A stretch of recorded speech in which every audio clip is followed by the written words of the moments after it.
Let us start with the front page of the Irish Examiner, which is none other than Big Mick giving some managerial advice to Roy Keane. O'Neill must invite Arthur back, just like I did Roy, says McCarthy. So this is interesting. He invited Roy Keane back. There was talk about an olive branch being extended by Mick McCarthy in the middle of the 2002 situation. Do you want to talk about Saipan again? Well, have you had enough of Saipan? Not really, if there's new information coming to light. Is it kind of like JFK at this point for you? You're like, give me all of the JFK, smear me that stuff on. Is that what you're one of those guys? I've had enough of where were you when Saipan happened, or who was in the right and who was in the wrong. I'm all for new nuggets, and there are nuggets that have yet to be polished, many of which are contained in some of the things that Mick McCarthy said yesterday. And when I say many, I mean one or two things. Yeah, so it's worth digging out the interview that Joe did with him last night. The podcast is up for you to download, offtheball.com/podcasts. Is actually the best and handiest and easiest place for us all to access our podcast. But if you get them somewhere else, then you can subscribe to our football stuff and you'll get it there. Anyway, yeah, so McCarthy, O'Neill must reach out to Arthur like I did to Roy.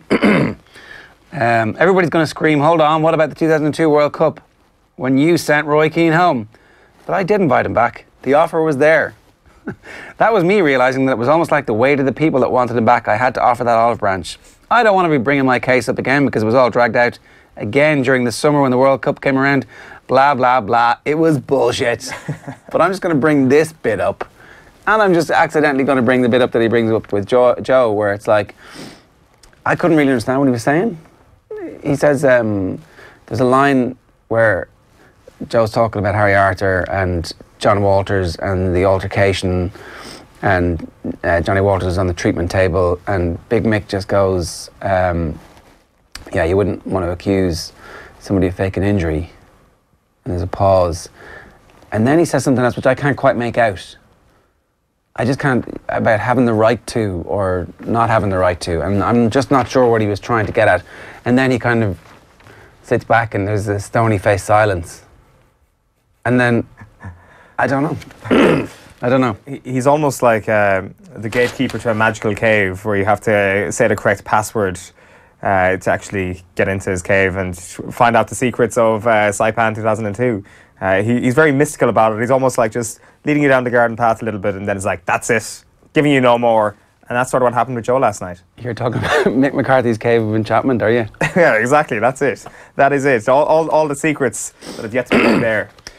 Cave of enchantment was a phrase that was used in the Times last week for the very first time ever as a phrase to mean that, you know. Something that, well, no, I definitely did not mean that then. It was this week's Netflix and Chill. Anyway, so Mulligan, Jonny Ramos is Dublin's match winner. What? Johnny who? Is he talking about Johnny Cooper, making a comparison to Sergio Ramos? It's in all the papers today. Oh, Mulligan obviously did an interview or something, and didn't we make that exact comparison? So what date are we at here? We're at Thursday, the 6th of September. On the 10th of June, this man said this. Kind of on the malice point, like I've made the Sergio Ramos comparison earlier on, and I don't think the comparison just stops with how he got refereed or anything like that. I think you could almost make a very direct comparison to what happened with Mo Salah in the Champions League final, that the consequence does not have to match what the defender was trying to do. You can't say Sergio Ramos was trying to kill Mo Salah and end his dreams of appearing in the World Cup. The same could be said of Johnny Cooper. He wanted to make a hard challenge on the player. He didn't intend to hit him in the face. He just wanted to win the ball. Like, he didn't go out to do anyone. He didn't go out to do any damage. The ball is there. That. He actually touches the ball. There's an issue about whether or not the fist is closed or open. But yeah, he has to make the tackle. What else can the defender do? Darren's face as you were like making the Sergio Ramos comparison was actually, it was worth bringing that back up again, but also because he's just stole your joke. What the hell? Like, I would have thought that Eoin Mulligan was a big fan of OTB AM, or maybe he is, and maybe he's like, 3 months is the appropriate time for that joke to completely fade out of the public consciousness, and I can recycle it. Yeah. So, I can't wait to pick up the back pages in 3 months' time and see Eoin Mulligan describes Mick McCarthy's secrets as Cave of Enchantment. I really hope he does. That would be amazing. But I just think that, you know, he's obviously clearly in your black book now.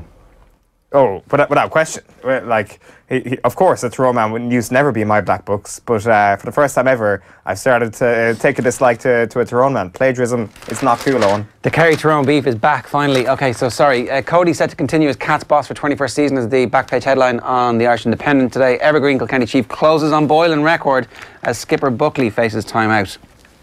Elsewhere, Pádraig Fanning is expected to succeed Derek McGrath as Waterford hurling manager, with Tony Brown and James Murray part of his backroom team, and Kevin Martin will continue as the Offaly boss. The news is coming thick and fast at the moment about managerial changes. We didn't know yesterday, this time for example, that Kevin McStay was going as the Roscommon manager. He is going, but he got a pretty interesting exit statement from McStay when he was just talking about the lack of money and how much time he as the manager had to spend on facilities and gear and just getting everything up to a standard where you can say we're an elite group and we're spending the same as everybody else to give ourselves the opportunity. Now, maybe the arms race is wrong, but if you're the manager of an inter-county team, you have no choice but to embrace the arms race and say, well, we have to do this because everybody else is doing it, and that's the situation they find themselves in. It's a small county with a limited playing pool and deficits in resources and facilities. He also challenged Croke Park to recognise the big challenges smaller counties face. If the GAA is committed to ensuring that all counties are at a minimum competitive, they must be supported financially in a way that reflects the demands and the need for fairness, equity and solidarity. And I think this is the big tension within the organisation. Is it right that the GAA centrally would allocate cash to pay for the resources for the senior inter-county teams? Now remember, the senior inter-county teams are like massive drivers of revenue in terms of ticket sales and TV rights and sponsorship. So they're three absolute pillars, all driven by the success of the inter-county game. And yet we have a massively lopsided inter-county game where the Dubs win everything all the time. So do you give Roscommon every year £500,000 and give every county £500,000 so they have top of the range strength and conditioning, sports psychology, stats packs analysis, nutrition, the same advantages? Or do you say, well, look lads, off you go and fundraise for yourselves?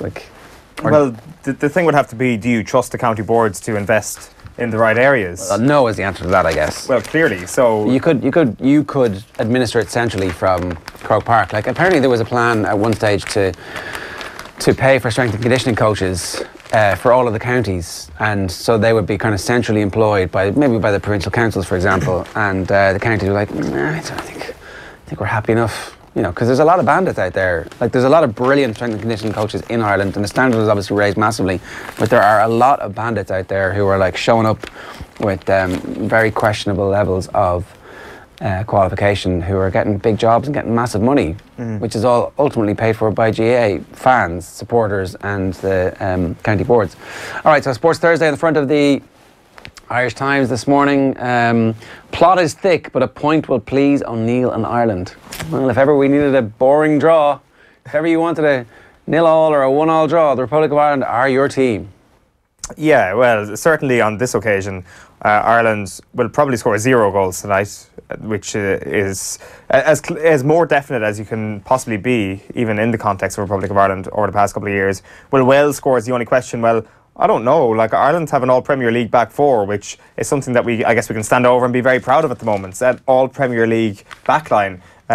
One would almost suggest that Ireland should shift to back five and just shoehorn another Premier League player in there, because that seems to be our only selection of Premier League players at the moment. Jeff Hendrick, of course, the only other Premier League player outside of the back four that's set to start tonight. So yeah, it could be a very depressing watch, but is it going to be one of those depressing watches that we suddenly grow into the rules of the Nations League become more apparent? 70 minutes, it's still 0-0, and it's like, that's a good point. I don't know. It's the Railway Cup. It's the Railway Cup. How is it the Railway Cup? That's what it is. It's the Railway Cup. It's nowhere comparable to ultimately the meaningless. The Railway, we're not like teaming up with other teams from our continent to form a super team. I'm going back to Mick McCarthy, Mary Hannigan today. Roy and myself had one of the biggest falling outs ever. I offered an olive branch and asked him to come back. I was much more of a mediator through it all than I was ever given credit for. What happens now with Harry, I don't know. There's a little bit of revisionism going on here. I was much more of a mediator through it all than I was ever given credit for. Was he? Back in 2002, in the midst of it all? Well, the thing, Mick McCarthy sensed a real opportunity here, because When was the last time Roy was at his lowest? Keane's at his lowest ebb. And he's, look, I've got a fancy new contract. I'm going to be a pundit on TV all the time. Jesus, I hope he can do Ireland games. Well, that team is set up really stupid, isn't it? That's the thing. When was the last time Roy spoke about Saipan? Was it his last book? No, he did an interview with ITV podcast during the summer, remember? Oh, yeah, okay. Well, certainly Mick McCarthy's got far more opportunity to twist the knife a little bit when it comes to Roy Keane. Roy Keane is working in football, and Mick McCarthy is without a managerial role at the moment. For now, he should just keep drip feeding the media with little pieces of information. I quite admire his idea there that himself and Roy Keane had the biggest falling out ever, or one of the biggest falling outs ever. Like, I wouldn't necessarily constitute kind of a grudge between two football men as one of the biggest falling outs ever. There's been wars waged over bigger falling outs, I would suspect. No. I mean, that was like the biggest falling out in Irish sport ever. Well, it was, but I mean, he said general biggest falling out. Come on, you're being pedantic. Yeah, I am, but like you've got to be a bit of a pedant when it comes to these sort of things, no? Was Lopetegui a bigger story? No, it actually wasn't. I mean, it really wasn't. They just got on with it. It was like, yeah, it was less sensational. Revenge is sweet. Gareth Bale. I mean, my point about it, you look at the sideline and it's Martin O'Neill versus Ryan Giggs, and then you look at the pitch and it's like Gareth Bale versus Ireland. Yeah. It softens my cough a little bit. Wales can make Boys in Green pay for World Cup heartache. They don't have a price on Wales to win. We have an enhanced special for our users. 5-1 if you go through offtheball.com/boilsports. If you think Ireland are going to nick it tonight, 5-1, enhanced from 7-2. O'Brien aiming to queue up a St. Ledger double. So Kew Gardens and Flag of Honour can kickstart a strong autumn for Aidan O'Brien, and they're his St. Ledger favourites, with Ireland's perennial champion trainer targeting victory in the final two classics of the season next weekend. I've just been even in the box there, really annoyed with your Railway Cup comparison. Yeah. We just need to kind of revisit this for just a moment, because we do the Irish news first. It's one of the most ridiculous things I've ever heard. World-class Coleman would have delivered World Cup spot, says O'Neill. I mean, it's putting a lot on his shoulders. McStay's Ross Coleman exit fuels Mayo rumours. I mean, he did say he was retiring from intercounty football management in his thing. He was like, that was it, I'm done, I'm out, I'm going back to the Sunday game, thanks very much. It's much easier. It's a strange, I've never seen somebody like definitively say that they're finished with intercounty football. He might regret that in a few years' time when he's like, actually, was it really so bad? Despite the fact that it was probably a horrible experience on a number of counts. But I've never san someone do that. Also, the amount of words in the statement. It was long. Too long, didn't read. It was like a Leaving Cert essay.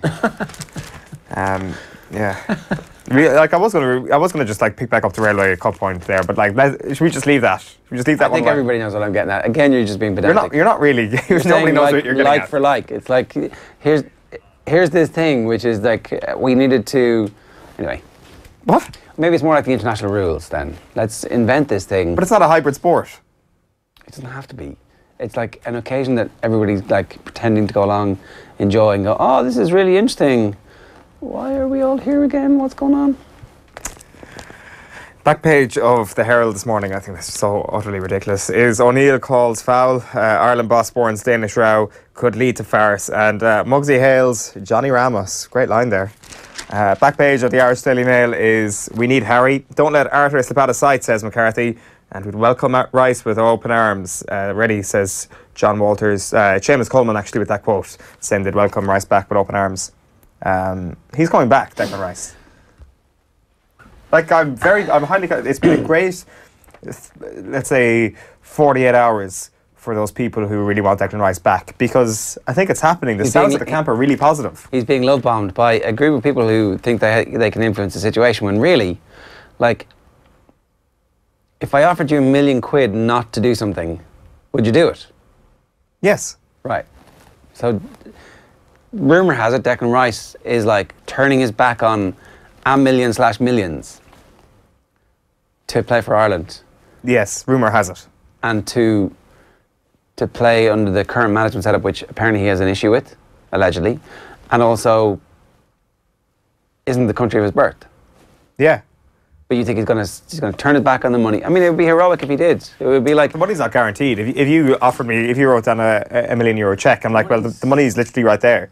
The money's like not guaranteed. Obviously, it's sport. He could break his leg. He could completely lose form, and so therefore he won't get any of it. Not progress to the point where he's considered good enough to play for England. Yeah, but it almost like as an English player in the Premier League, he has value, especially in a post-Brexit world. Who knows what the hell that extra intrinsic value might be? So you're clearly turning your back on opportunity to do this. And if he does that, then it is absolutely one of the most heroic decisions that a sportsman has ever had to make. Come on. One of the most heroic decisions a sportsman's ever had to make. Yeah, it's like turning your back on loads of money. Like, is it more heroic than Muhammad Ali turning his back on the draft and turning an Irish sportsman. An Irish sportsman. Well, you've narrowed it down substantially, at least with that line. But like, he's still a professional footballer. He's going to be rich playing for a Premier League club. He doesn't necessarily need the extra endorsements, the extra money. Of course, it's extra. I don't disagree with you on that. If he plays for England, way more. Like, it is. Like, all joking aside, it is absolutely way more money. There's no way he ever gets transferred for like 50, 60, 70 million if he plays for Ireland. There's an outside chance that if he makes it to the England team, that's the value of a centre-back who can also step into midfield. Like, he could be a Man City player if he plays for England. He could still be a Man City player if he's really brilliant, right? He probably isn't good enough to be at that level, but let's just say he was. The difference between being an Irish Man City player and an English Man City player is a factor of 20 to 40 to 60 million over your career at this point. That's a lot of money to turn your back on. Could be, but like, that is all under the premise that he is a starter in the England team, is a regular in the England team. Like, he could get to the level of someone like Nathan Redmond and fade out of the England team. There's also this story, by the way, on the back of the Irish Daily Mail. Defiant Bjorn stands up for his Ryder veterans. There's a lot of controversy around these European picks. He says it's more important to have the best team rather than the best players. It's obviously in relation to picking Sergio Garcia, who did not make one single cut in any of the majors in this year's golf season. So I would suggest that the better team probably doesn't involve a player who hasn't made a cut. I think America are like 6-5 on at this stage. Is that not like the greatest bet of all time? Are they not going to hammer Europe? Yeah, it seems that way. Like, there's been a lot of misplaced confidence, it seems, in the European team, especially from the Golf Weekly nerds over the past couple of weeks, saying that's actually a good team. Russell Knox will actually be a good player. Well, if Russell Knox was included in the team, I still wouldn't back him over any of the other Americans. One quick tweet to get to. Paddy K. Are we going to see a Nike sacrifice everything for something you believe in poster with Kevin McStay's face on it? Back page. Do you want picking up in the morning? What? That was the best one. Yeah. Back page of the Mirror is sorted out. O'Neill fears Danish civil war could end up making Nations League a total farce. He kind of has a point. And sorted out number 2 here is Mick McCarthy on Harry Arter and saying that should be sorted out very, very quickly. Back page of... Does he not have a bit of cheek, though, Mick McCarthy? In what way? Sort out this managerial issue with the players. I assumed he would have come out and gone, here, I back the manager all the way. You just have to, because that's your job. Like, yeah. As opposed to sort it out, bring him back, put the olive branch out. What? Well, you could point to his own former situations. Maybe he's learned from making wrong decisions and is now delivering his expertise to Martin O'Neill based on that. Back page of the Irish Daily Star is something rotten in the state of Denmark. O'Neill wants UEFA to end unfairness. And the back page of the Guardian, finally, is experience tips balance. Bjorn stands by out-of-form Garcia as a Ryder Cup wildcard. All right.